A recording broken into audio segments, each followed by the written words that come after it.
So let me bring Mobashra Tazamal into the conversation. She is an associate director at the Bridge Initiative, which is a multi-year research project on Islamophobia that's housed at Georgetown University. Mobashra, you recently wrote about the political function of the term Judeo-Christian.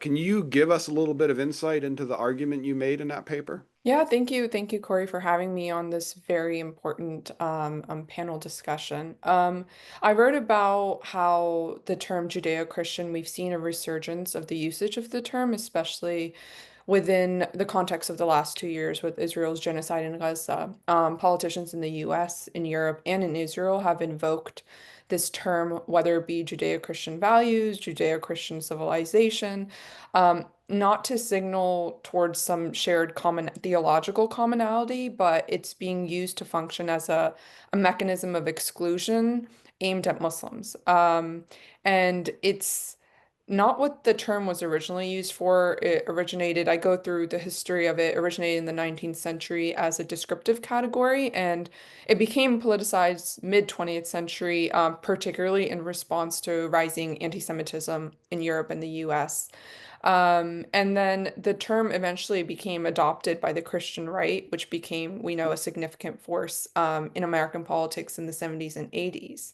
Um, and then we saw a resurgence of it immediately post 9/11. We saw both the right and the left reorient this term towards demonizing and excluding Islam and Muslims.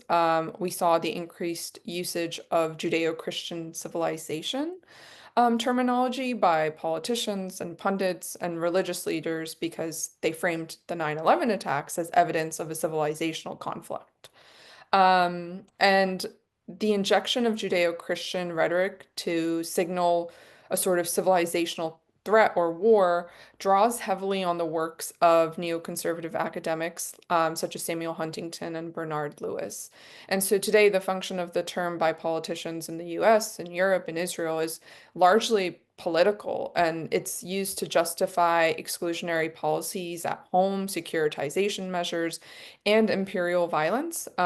We've seen it heavily used when it comes to Israel's genocide in Gaza, with Israeli Prime Minister Netanyahu himself incorporating it in his speeches to frame Israel as a partner of the quote Christian West against Islam. And then this lays the foundation for further Islamophobic rhetoric and policies, as we've seen Israel's officials using explicit Islamophobic rhetoric to stoke division and fear within the West. I believe it was a couple months ago, Israel's Arabic X profile claimed that Muslims in Europe are a quote fifth column and quote enemy within. And many of these statements, they echo what the global far right conspiracy theories of demographic and cultural takeover.